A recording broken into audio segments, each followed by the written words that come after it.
Olá, irmãos, graça e paz. Estamos de volta com a nossa escola bíblica, hoje para dar continuidade ao estudo sobre o quinto sermão de Jesus, registrado no Evangelho de Mateus, sermão dos 5 sermões destinados aos seus discípulos, não é? É verdade que existe um sermão também ali no capítulo 23, um discurso que foi destinado aos fariseus, aos escribas, aos religiosos do tempo do Senhor, mas a gente está assim fazendo um grande resumo de toda a matéria que é destinada aos discípulos, tendo em vista um aperfeiçoamento do nosso discipulado. Nós queremos tirar proveito desse estudo dos 5 sermões de Jesus para que a nossa vida cristã seja edificada e fortalecida em fé. E, portanto, a gente está agora falando sobre a segunda parte, a segunda etapa do sermão chamado de Sermão Profético, registrado no capítulo 24 do Evangelho segundo Mateus, a partir do verso 15. E eu gostaria de fazer a leitura e, antes da leitura, uma breve oração com você. Pai, em nome de Jesus, que essa aula seja uma bênção na vida das pessoas que estão acompanhando, Senhor.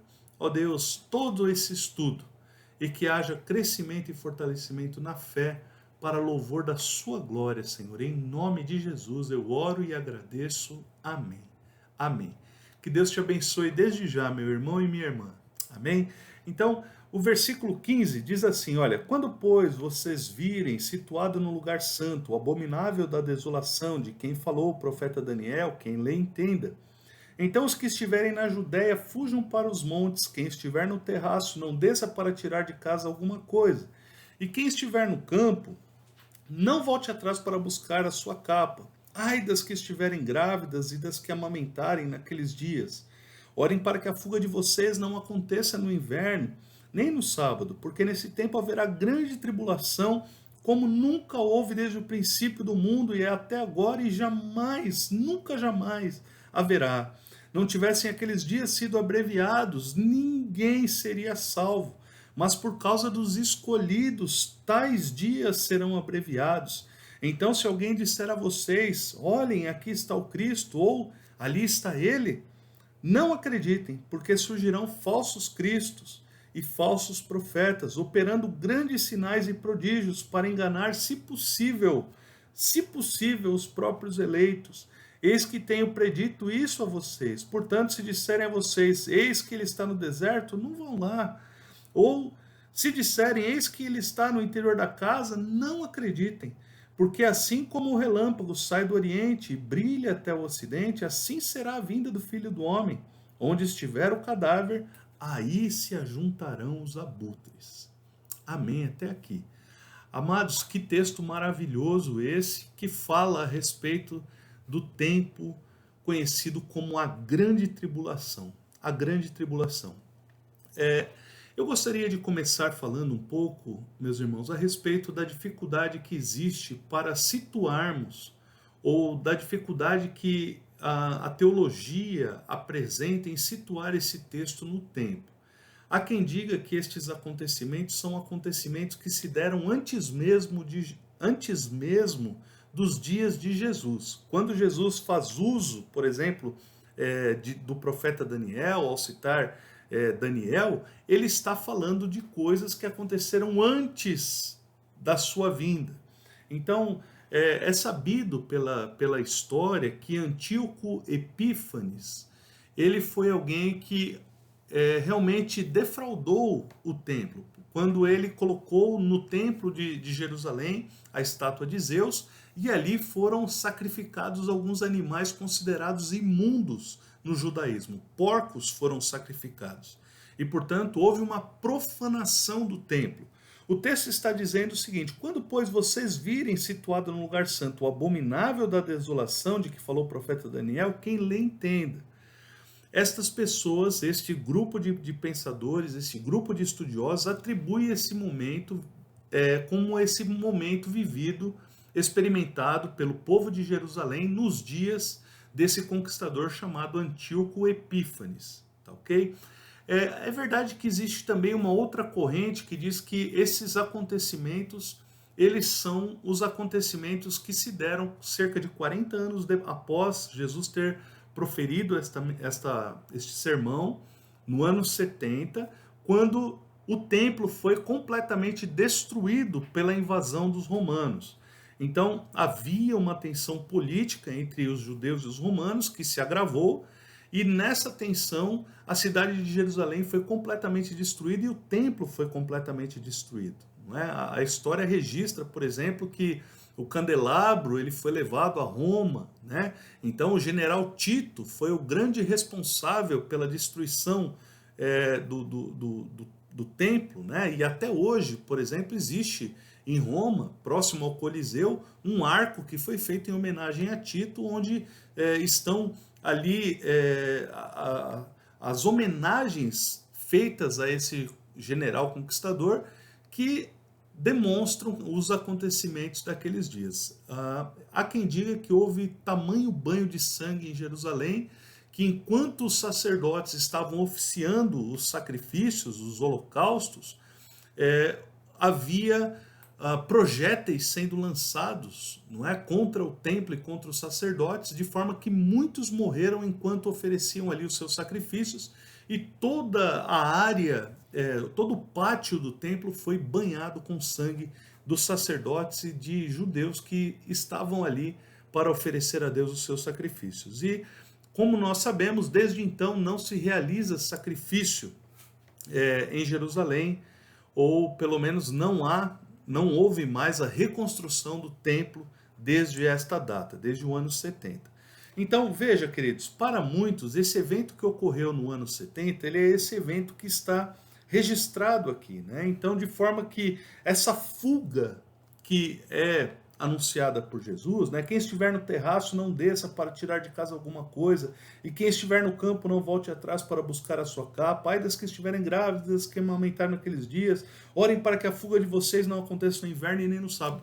Esse evento, essa fuga, ela se deu justamente por conta do ano 70. Ok, eu acho que essas coisas são possíveis de compreender, elas se encaixam, tanto a situação com Antíoco Epífanes, quanto como a situação experimentada por Jerusalém em relação à invasão romana nos dias de Tito. Estas coisas são, eu diria assim, elas são encaixáveis no texto, né? Se é que podemos usar essa palavra. Essas situações, elas têm assim uma similaridade, um cumprimento profético por si mesmas, que nos fazem pensar que realmente existe alguma relação direta com o texto. Contudo, amados, é importante nós percebermos o seguinte, olha só, o Senhor Jesus está deixando claro que estes acontecimentos, eles dizem respeito a um tempo vindouro, quando ele diz assim, olha, porque nesse tempo haverá grande tribulação, como nunca houve desde o princípio do mundo até agora e nunca jamais haverá. Então, assim, quando ele diz que jamais haverá, ele está dizendo que essa tribulação, ela realmente vem marcar um tempo de sofrimento inigualável. Se a gente imaginar que foi difícil, que houveram muitas mortes, e nós sabemos que nos dias, por exemplo, de Tito, né, quando Roma invadiu Jerusalém, a história registra que ao invadir Jerusalém, parte da população ela foi simplesmente capturada para que servisse de espetáculo entre os judeus, de forma que muitos foram transformados em gladiadores e levados às arenas para que lutassem contra os leões e lutassem também entre si e se matassem, não é? Muitos foram vendidos como escravos. A história fala sobre isso, que quando os romanos chegaram em Jerusalém, aquela população, parte dela foi vendida como escravo, foi escravizada literalmente. E tudo isso tem um sentido apocalíptico, um sentido que está alinhado com o texto de uma forma assim bastante, eu diria, minuciosa até, e que nos faz perceber o quão verdadeiras são as palavras do Senhor Jesus. Mas é importante nós pontuarmos aqui também de que ao falar que haverá um tempo de um sofrimento tão grande como jamais haverá, nós precisamos considerar hoje, em nossos dias, que a história se desenrolou, a história teve um avanço, a história simplesmente ela vem acontecendo e que, na verdade, aquele momento que foi tão terrível vivido pelos judeus e por aqueles cristãos que habitavam em Jerusalém, né? E há quem diga que quando realmente houve a investida de Roma contra Jerusalém, os cristãos fugiram para uma cidade grega chamada Pela, e nessa cidade eles se refugiaram, e para alguns outros lugares, mas principalmente para essa região. Então, veja, houve de fato uma fuga, houve de fato um tempo de aflição, mas, amados, nós devemos entender que os tempos de aflições voltaram a se repetir na história. Por exemplo, o século passado é conhecido como o século das guerras. E nós tivemos as duas grandes guerras mundiais. Nós tivemos a Primeira Guerra e a Segunda Grande Guerra. Na Segunda Grande Guerra, estima-se que cerca de 6 milhões de judeus foram mortos. Mas ao todo ultrapassou o número de 40 milhões de mortos. 40 milhões de mortos. Amados, esse número é um número assustador. Quando nós imaginamos uma cidade da proporção de Caxias, uma cidade grande, que tem 500 mil de habitantes, 40 milhões são 80 cidades inteiras como essa, totalmente devastadas, com seus homens, mulheres, jovens, crianças, idosos, todos mortos por ocasião da guerra. Não é? Então, 40 milhões de pessoas, dos quais 6 milhões eram judeus e cerca de 18 milhões eram russos. Portanto, uma tragédia realmente cujos relatos são assustadores. Nós olhamos, né, o cinema reproduz muitos desses acontecimentos, nós temos muitas coisas registradas nos livros de história, e nós sabemos que houve grande aflição nos dias especialmente da Segunda Grande Guerra, não é verdade? Agora, preste atenção, Jesus está dizendo o seguinte: não tivessem aqueles dias sido abreviados, ninguém seria salvo, mas por causa dos escolhidos, tais dias serão abreviados. Então, se a gente toma por base esse texto, eu creio que o texto está falando de coisas que ainda estão por vir. Eu creio de todo o meu coração que existe sim, né, como que um ciclo profético na palavra de Deus, onde os eventos que marcaram a investida de Antíoco Epífanes e os eventos que marcaram a investida de Tito são sinais proféticos de coisas piores que viriam, assim como as duas próprias grandes guerras. Mas eu vejo e entendo que esse texto ele diz respeito a um despertamento, né? Se nós podemos aqui trazer alguma reflexão necessária para esse momento, e que Jesus está tratando da grande tribulação, talvez a grande mensagem seja uma mensagem de despertamento. Uma mensagem na qual nós devemos acordar enquanto igreja, porque os sinais estão aí evidentes, e nós precisamos nos aperceber e discernir os tempos, de tal maneira que nós possamos ter uma conduta, uma vida cristã que seja adequada àquela vida que o Senhor espera que tenhamos. Não é? Nós falamos um pouco sobre isso na aula passada. Então, vejam só, o Senhor está dizendo que se aqueles dias não fossem abreviados, ninguém seria salvo. Mas por causa dos escolhidos, os tais dias serão abreviados. Agora, preste atenção, irmãos. O texto está falando então de uma fuga. Será que essa fuga para nós, ela seria que tipo de fuga? Né? Aqui talvez entre uma outra corrente que eu ainda não citei, que farei agora. Né? Então, veja, existe um grupo de irmãos que acreditam, por exemplo, que Israel é uma espécie de relógio de Deus. Né? A nação de Israel é o relógio de Deus na terra. Esse grupo de pensadores, dentre eles muitos judeus messiânicos, acreditam no seguinte, que o templo de Israel precisa ser reconstruído para que essa profecia seja cumprida, de forma que quando o templo de Israel for reconstruído, e esse tempo ele deve durar cerca de 3 anos e meio, durante esse período o anticristo estará se estabelecendo como essa figura proeminente e aceito pelo mundo como o grande Messias, como o grande Salvador da humanidade. Esse anticristo ele deve profanar o templo de Jerusalém, entrando nesse templo e habitando ali onde ele será adorado por todas as nações da terra. Ora, estas coisas elas encontram base e fundamento, né, com exceção da construção do templo, ou seja, o fato de que o anticristo será adorado pelas nações da terra, isso tem fundamento no próprio livro do Apocalipse. Nós não vamos aqui nos estender a isso, mas faz parte de todo esse contexto escatológico, não é? Então nós temos aqui um ensino importante. Veja, o anticristo ele vem. E aí esse anticristo, que aqui é chamado de abominável da desolação, não é? Ele realmente é essa figura, né, que vai trazer ou que vai startar, vai iniciar esse tempo de perseguição aos cristãos, qual nunca houve. E aqui nós devemos estar atentos. Por quê? Porque o texto está dizendo o seguinte: deve haver uma fuga. Irmãos, se nós analisarmos a fuga do ponto de vista literal, nós vamos entender que será necessário que as cidades, os cristãos fujam para os montes em massa. Tendo por vista que há uma multidão de cristãos, eu fico imaginando quão difícil isso seria. E penso também que esse tipo de informação que nos traz o texto, ele pode ser uma informação necessária para um despertamento espiritual a respeito destas últimas coisas.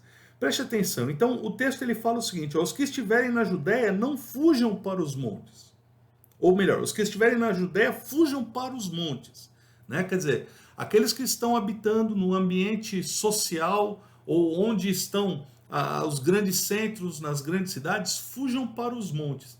Sair dos grandes centros ou sair desse lugar que representa as grandes aglomerações de população para um lugar isolado, para um lugar de segurança, isso pode por si ter uma grande representação na nossa vida e que nós devemos ter assim uma percepção em compreender o que o texto está querendo nos propor. Eu acredito seriamente nisso. Quer dizer, a vida nesse ambiente da cidade, ela te leva a fazer parte de um grande mecanismo, eu diria, não é? Nós somos peça de uma grande máquina e muitas vezes nós não nos damos conta de que a vida está sendo tragada enquanto os dias passam rapidamente e nós não nos apercebemos. Os dias voam e a gente está envolvido com o trabalho, a gente está envolvido com uma espécie de regra social na qual nós precisamos obter certas coisas, nós precisamos ter e possuir certos patrimônios para que a nossa vida esteja enquadrada naquele padrão que esta mesma sociedade estabelece. E Jesus está dizendo o seguinte: olha, fuja desse lugar. Ou seja, essa condição mecanizada onde nós somos somos peças dessa grande máquina, né? Jesus está nos chamando a sair fora disso, a deixar de ser. E aqui, irmãos, se nós não podemos deixar de ser do ponto de vista do sustento, não é? Eu não posso abrir mão do meu trabalho. É necessário que na mente nós sejamos livres. É necessário que no coração nós sejamos livres. É necessário que nós não nos deixemos aprisionar de forma que a gente entre nessa coisa, né, que esse sistema nos impõe. Então, o romper com o sistema, o romper com essa ideologia, com os padrões desse mundo, ele é mais do que necessário. E uma vida simples é urgente para todo cristão. Eu creio que é disso que o texto está falando. Então, a Bíblia fala assim: olha, quem estiver no terraço, não desça para tirar de casa alguma coisa. Veja que interessante, né? Quem estiver no terraço, não desça para tirar de casa alguma coisa. Isso fala de urgência, de uma fuga e de um desapego às coisas da casa em detrimento da própria vida. Ou seja, a vida vale mais do que qualquer outra coisa. Quanta gente hoje está se matando para ter coisas, não é? O fulano ganha R$2.000 por mês e ele tem um celular de 8. Vê se essas coisas são compatíveis. Faz dívida pesada para pagar um celular de R$8.000. Faz dívidas para ostentar coisas que não têm o menor sentido.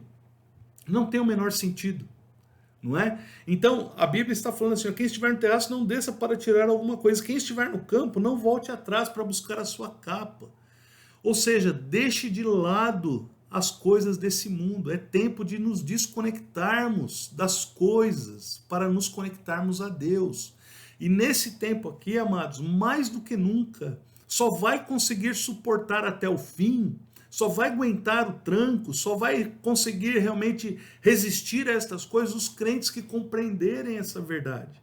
E, portanto, se a gente pensa que não virá tempo de dificuldade, esse texto ele vem para dizer, olha, os tempos difíceis ainda virão. E nesses tempos difíceis, a coisa mais importante dentre todas as coisas é estarmos apegados com o Senhor. E abandonarmos realmente toda a relação que nós temos de prisão em relação ao sistema e em relação às coisas desse tempo. Eu creio que é disso que o texto está tratando. Eu creio que é essa a urgência que temos enquanto igreja, um urgente despertamento. E aí ele fala assim, orem para que a fuga de vocês não aconteça no inverno. Quer dizer, por que o inverno? Não é? O inverno é um tempo de escassez, o inverno é um tempo onde, por exemplo, não existem grandes colheitas. São poucos os frutos que dão no inverno, são poucas coisas que se colhem no inverno. Por que a fuga não deve acontecer no inverno? Porque é tempo de escassez, queridos. É tempo de escassez. Então Jesus está dizendo o seguinte, olha, naqueles dias, orem para que não haja escassez. Orem para que naqueles dias vocês estejam abastados, abastecidos, fortalecidos, e não num tempo de crise em relação aos suprimentos básicos da vida. Sabe, amados, quando eu olho para essa verdade, eu fico pensando que Jesus está alertando a igreja a um apego à sua palavra, a um apego à vida com Deus, a se alimentar do pão da vida, a não viver a experiência de um tempo de escassez. Nós vamos ver adiante, por exemplo, o que o Senhor trata quando ele fala a respeito dessa necessidade de despertar, dessa necessidade de vigilância, quando ele trata, por exemplo, da parábola das 10 virgens, não é? Veja que interessante, as 10 virgens, eu não vou falar muito sobre isso, mas só para encaixar no que eu quero demonstrar aos irmãos aqui. Eram 10 virgens. As 10 virgens não são 5 virgens prudentes e 5 prostitutas loucas. São 10 virgens ao todo. É a igreja como um todo. E na igreja existe uma porção de pessoas que é prudente, que é zelosa das coisas de Deus, e uma porção de pessoas que não liga. Uma porção de pessoas que não se apercebe das coisas e não nutre uma experiência particular viva com Deus. Percebe, amados, o quanto isso é sério? E Jesus está, ao falar, orem para que a vossa fuga não aconteça no inverno, ele está dizendo o seguinte, olha, vocês devem tomar cuidado para que o mantimento de vocês esteja em quantidade suficiente para que vocês possam suportar os dias de aflição. Ou seja, nós precisamos guardar o que Deus tem nos dado de tal maneira que isso fortaleça suficientemente a nossa vida e possamos enfrentar os tempos de dificuldade, porque eles virão, não é? Então essas coisas estão ali. E aí ele fala assim, nem no sábado, né? Por que o sábado? O sábado para o judeu ele tem uma característica interessante. No sábado a jornada é curta. No sábado você pode andar cerca de 1 quilômetro e não mais que isso sem transgredir a lei. Jesus está dizendo o seguinte, assim, olha, ore para que você não tenha nenhum tipo de restrição religiosa, né? É como se você estivesse em um apego, como se o seu coração estivesse aprisionado por estas coisas. Seja livre, experimente dessa liberdade para que você possa realmente suportar e ter uma visão adequada das últimas coisas. Eu creio nisso de todo o meu coração, irmãos, que é dessas coisas que a palavra de Deus está falando. Não é? Se vai ser necessária a construção ou não do segundo templo é uma outra história. O que eu sei é que o anticristo vem e ele será adorado. O que eu sei é que o templo de Deus, que é o povo de Deus, que o Senhor habita em nós, que habita os nossos corações, o Senhor habita em templos não feitos por mãos humanas, esse sim vai ser profanado, porque muitos apostatarão e muitos se devotarão ao anticristo. Não é? Isso é uma coisa que nós não temos por onde escapar disso, porque está escrito. E os céus e a terra vão passar, mas as palavras do Senhor vão permanecer para sempre. E, portanto, essas coisas vão acontecer. Se nós tivermos uma ideia reducionista, né, se nós quisermos aqui encaixar esse texto num primeiro contexto lá atrás, com Antíoco Epífanes, ou um posterior um pouquinho ali em Tito, ou quem sabe trazer para um evento específico vivido na história da igreja, eu creio que qualquer uma dessas situações não faz jus à verdade que o texto quer nos mostrar, ao despertamento que o texto quer nos trazer, há um apego urgente na vida da igreja, porque muitos crentes estão dormindo, estão brincando de ser crentes, estão brincando de ser evangélicos nessa onda gospel dos nossos dias, não é? Então, os falsos profetas estão aí disseminando todo tipo de engano e as pessoas estão sendo enganadas. Eu falei recentemente a respeito disso, de o diabo estar dobrando as pessoas se tornam um origami nas mãos do inferno, nas mãos do diabo, não é? As pessoas viram um origami, as pessoas são enroladas, dobradas nas mãos do diabo. O diabo faz o que quer, justamente por quê? Porque as pessoas não perseveraram na fé e não preservaram a porção necessária nos seus corações. Então, a palavra de Deus está falando o seguinte, olha, nesse tempo haverá grande tribulação. Isso é uma promessa. Como nunca houve desde o princípio do mundo até agora e nunca jamais haverá. Quer dizer, são as tribulações do fim. São as tribulações derradeiras. São as tribulações que serão posteriores ao tempo chamado de princípio das dores. Irmãos, pare para pensar. Se fome, guerra, terremoto é princípio das dores, imagine o que está por vir. Então, essa é a grande questão que nós devemos levantar aqui. Quer dizer, o Senhor Jesus ele está falando a discípulos agora que caminharam com ele, viram e testificaram e tiveram a revelação do próprio Pai, de que ele era o Cristo de Deus, o Filho do Deus vivo, ele era sim, e habitava entre eles e estava falando da parte do Pai.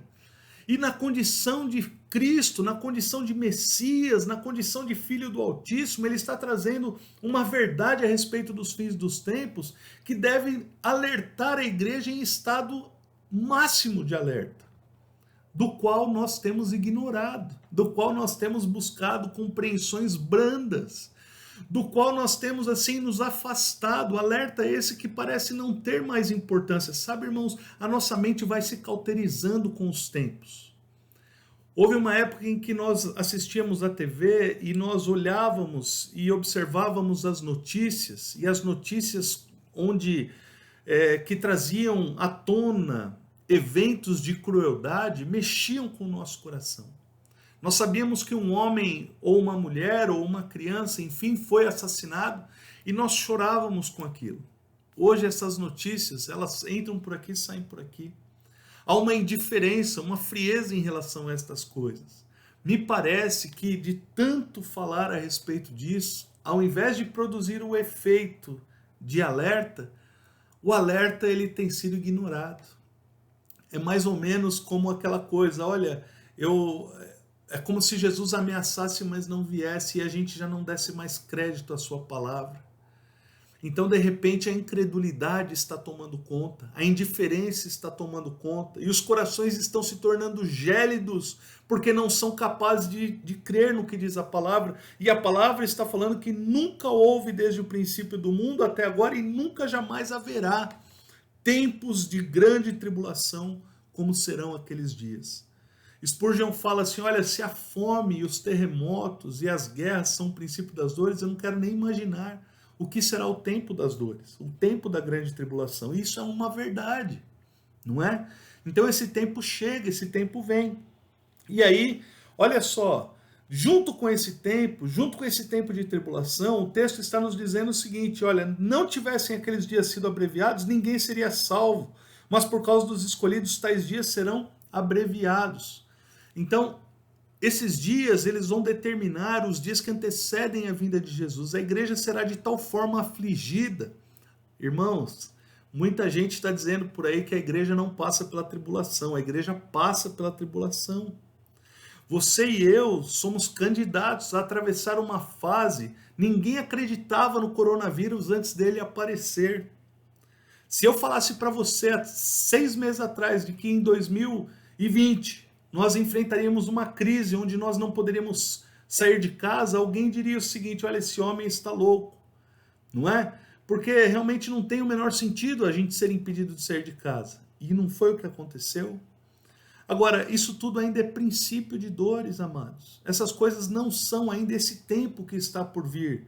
Esse tempo onde como diz o versículo 15, o abominável da desolação vai se manifestar, o anticristo vai se manifestar, é necessário que ele se manifeste. E aí, amados, ele será adorado. E quando esse tempo chegar, é porque realmente chegou a hora. Agora, a igreja precisa estar pronta já. A igreja precisa despertar a respeito dessas coisas agora, porque quando ele chegar, não pensa você, meu irmão e minha irmã, que quando o anticristo chegar, ele não vai chegar operando engano, porque vai. Ele vai enganar mais do que tem enganado. Vai ser liberado poder para que ele haja com poder sobre a terra. E aí precisaríamos entrar no livro do Apocalipse para entender um pouco melhor isso, mas esse poder será liberado para que ele haja com poder sobre a terra e vai agir. A operação do engano vai causar dano na mente das pessoas de forma que as pessoas serão de fato enganadas. E o texto está dizendo assim, olha, então se alguém disser a vocês, olhem, aqui está o Cristo, ou ali está ele, não acreditem, porque surgirão falsos cristos e falsos profetas operando grandes sinais e prodígios para enganar, se possível, os próprios eleitos. Percebe, amados? Grandes sinais e prodígios para, se possível, enganar até os próprios eleitos. Uma geração que tem sido alienada a respeito da verdade, que tem buscado os prazeres das suas próprias concupiscências, dos seus próprios deleites, das suas próprias inclinações, buscam mensagens que satisfazem o seu ego, mas que não confrontam para o abandonar a vida de pecado, que não confrontam para que seja colocada em as claras a necessidade de que Cristo governe sobre essa vida, não é? As pessoas estão participando de movimentos religiosos que pouco tem a ver ou nada tem a ver com o verdadeiro evangelho. E eu digo, irmãos, que, como disse o apóstolo Paulo aos Gálatas, ainda que um anjo do céu anuncie outro evangelho, além deste que já foi anunciado, seja anátema, é maldição. É um evangelho camuflado, é um evangelho disfarçado, é um evangelho transtornado, modificado. É maldição, é anátema. Existe só um evangelho, a saber que Jesus Cristo é o Senhor e sem ele não há salvação. A boa notícia é essa: Jesus Cristo veio em carne e morreu pelos nossos pecados para nos livrar da ira vindoura. Essa é a boa notícia da palavra de Deus para nós. E se nós não nos arrependermos dos nossos pecados e não entendermos isso como uma verdade e praticarmos dessas coisas de todo o nosso coração e de todas as nossas forças, nós seremos engolidos pela fúria de Satanás e da ação do anticristo. Percebe aonde isso vai dar? Então o texto está falando, surgirão esses falsos cristos e profetas falsos, e os próprios eleitos, se possível fosse, seriam enganados. E aí vem uma coisa, portanto, se disserem a vocês, eis que ele está no deserto, não vão lá. Quer dizer, vai haver, queridos, tentativas de mostrar profetas e cristos para que a igreja siga após estas coisas. Jesus disse, as minhas ovelhas conhecem a minha voz. Você conhece a voz de Jesus? Você conhece quando Jesus te chama pelo teu nome? Ou será que Jesus é só mais uma voz chamando? Querido, preste atenção, em nome de Jesus. Nós conhecemos a voz de alguém quando nós conhecemos esse alguém. Quando você recebe uma ligação de alguém desconhecido, você não faz a menor ideia de como é a pessoa do outro lado da linha, não é? Você está falando com alguém, mas você não sabe quem é. Será que você, ao ouvir a voz de Jesus, você tem sabido que é Jesus quem fala contigo? Então preste atenção em nome do Senhor. Eles vão querer enganar, eles vão querer manipular, eles vão querer levar a igreja a lugares onde a igreja não precisa estar e não deve estar.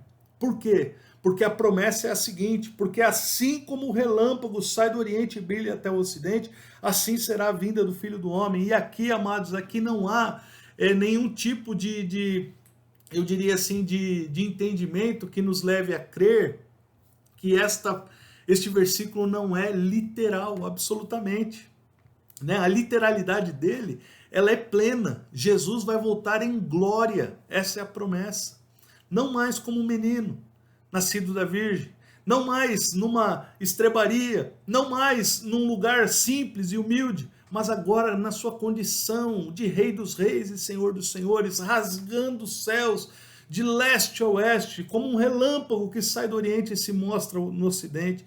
Assim é de ser a vinda do Filho do Homem, não é? E aí o texto diz, onde estiver o cadáver, aí se ajuntarão os abutres. Por que disso? Veja, queridos, preste atenção.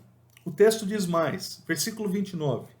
Logo em seguida a tribulação daqueles dias, o sol escurecerá, a lua não dará a sua claridade, as estrelas cairão do firmamento e os poderes do céu serão abalados. A palavra de Deus está falando que após esse tempo de grande tribulação, algo vai acontecer na natureza, um cataclisma cósmico. E eu creio na literalidade desses fatos, baseado em 2 de Pedro, capítulo 2 e capítulo 3, porque a Bíblia fala que os elementos se desfarão. Assim como os nossos corpos, caso nós não vejamos a volta do Senhor em glória, eles serão corrompidos, ou seja, eles sofrerão a corrupção, ou eles voltarão ao pó, e nós, quando ressuscitarmos, nós teremos, nessa ressurreição, nós teremos os nossos corpos glorificados e seremos semelhantes a Cristo. Assim será o novo céu e a nova terra, mas o céu e a terra, como hoje nós conhecemos, eles deixarão de ser. Os poderes do céu serão abalados, as estrelas cairão do firmamento. Veja, queridos, trata-se de um cataclisma cósmico. E aí, quando esse momento se der, isso não pode durar muito tempo. Eu não vou ver o sol escurecendo, a lua escurecendo, as estrelas caindo e o mundo permanecendo. Isso será coisa muito rápida, não é? Porque esse é o grande e terrível dia do Senhor. E aí diz assim, então aparecerá no céu o sinal do Filho do Homem. Todos os povos da terra se lamentarão e verão o Filho do Homem vindo sobre as nuvens do céu com poder e grande glória. É a volta do Senhor, queridos. Finalmente Jesus volta. E aí o fim está diante dos olhos de todos. E todos os povos se lamentarão, não é? E olha só que interessante, qual é a última promessa do versículo 31? Ele diz, e ele enviará os seus anjos com grande som de trombeta, os quais reunirão os seus escolhidos dos quatro cantos, de uma e a outra extremidade dos céus. Sabe por quê, amados? Porque todas as demais coisas perecerão. É a segunda morte. Mas os escolhidos serão recolhidos pelos anjos. E nós viveremos o que a palavra de Deus nos promete em Apocalipse 21, um novo céu e uma nova terra, e habitaremos para sempre com Cristo. Então, quando a Bíblia fala aqui, olha, o versículo 28, onde estiver o cadáver, aí se ajuntarão os abutres, é uma representação, quando o Filho do Homem se manifestar, os anjos vão ajuntar os escolhidos, e será assim. E aqueles que perseverarem, aqueles que forem fiéis até o fim, aqueles que permanecerem na fé, que não apostatarem, que não abandonarem, que não renunciarem, que não negarem o seu chamamento, estes serão recolhidos. Preste atenção nisso, meu irmão e minha irmã. Não é? Não cabe aqui uma graça barata, queridos. Eu tenho falado sobre isso tanto e tanto e tanto e tanto. Os crentes acham, né? É engraçado, eu preciso fazer aqui um parênteses, né? Hoje a gente vê na internet uma guerra, verdadeira guerra declarada entre cristãos, né? E da onde surge inclusive muito ódio, e da onde não se colhe bons frutos. E essa guerra ela se dá por correntes teológicas a respeito da soteriologia, de forma que um grupo calvinista se degladia contra um grupo arminiano, não é? Tudo isso é infrutífero, tudo isso não leva a nada, e as respostas não são trazidas à tona. Nós que somos presbiterianos, nós temos uma linha calvinista de pensamento, mas a gente não tem o calvinismo como, digamos assim, aquela resposta última a todas as coisas. O calvinismo é uma forma de se interpretar a palavra de Deus, que é a nossa regra de fé e prática. O calvinismo é a maneira que nós julgamos ser a mais adequada de compreender a soteriologia, mas a verdade é Cristo, percebe? Então, nós não estamos aqui lendo a Bíblia do ponto de vista calvinista e acreditando na infalibilidade do calvinismo, mas nós cremos na infalibilidade das Escrituras, porque ela é palavra de Deus. E como palavra de Deus, eu creio, querido, que a palavra de Deus nos mostra e fala de uma coisa que Calvino falava muito, que é a questão da perseverança dos santos, que nós devemos perseverar na fé e não ter uma vida leviana em relação a uma resposta do Evangelho, acreditando, não, a graça me alcançou, de maneira nenhuma Jesus vai me lançar fora. É necessário uma resposta, é necessário que a gente venha a reagir a esta graça que nos alcançou da maneira apropriada. E essa fidelidade, essa obediência, ela só existe porque o próprio Espírito habita no coração dos verdadeiramente salvos. Porque se a pessoa não obedece, se a pessoa não reage, é porque o Espírito Santo não habitou, não selou, e a salvação simplesmente não aconteceu. Porque o salvo de verdade obedece de verdade. O salvo de verdade ama de verdade. O salvo de verdade quer o céu de verdade. Então, irmão, em nome de Jesus, se você quer o céu, desperte. Se você quer as coisas eternas, acorde, não é? Vigie, leia, releia. Eu falei sobre isso na aula passada, leia 10 vezes se necessário todo esse texto, 50 vezes. E leia mais 50 vezes, e não canse de ler, e não canse de buscar, e não canse de querer ter uma compreensão apropriada sobre isso, porque isso traz crescimento para a nossa vida, e isso traz fortalecimento para a nossa fé, em tempos de apostasia e em tempos de engano, qual nunca houve. São muitas as palavras doces que têm chegado ao ouvido da igreja, trazendo comichão e que desviam os crentes da verdade. E as pessoas acreditam que elas estão caminhando muito bem porque elas são queridinhas de Jesus e elas podem continuar nas suas práticas do pecado. E elas podem continuar no engano e que sobre essas coisas não haverá dano algum. E estão sendo manipuladas pelo espírito do anticristo. Querido, em nome de Jesus, que essa mensagem traga conforto ao teu coração, mas que te traga despertamento acima de tudo. Que essa mensagem desperte a esperança em teu coração, mas que desperte também temor no seu coração. E que juntos como igreja nós possamos viver aquilo que Deus tem preparado para nós. O Senhor Jesus te ama. E certamente, meu irmão e minha irmã, Ele quer salvar a sua vida. Mas Ele não omitiu, em momento algum, que tempos difíceis ainda estão por vir. Tempos tais, qual jamais existiu, nem nunca jamais haverá. É para ter medo? Olha, eu creio que é para ter confiança. É para se desesperar? Não. É para ter esperança. Que Deus fale ao seu coração em nome de Jesus. Amém? Continuamos na próxima aula, com a graça de Deus, e que essa mensagem fale forte e alto ao teu coração, aos teus amigos, à tua família, e que te traga fortalecimento na fé para a glória de Deus. Em nome de Jesus. Amém. Deus te abençoe.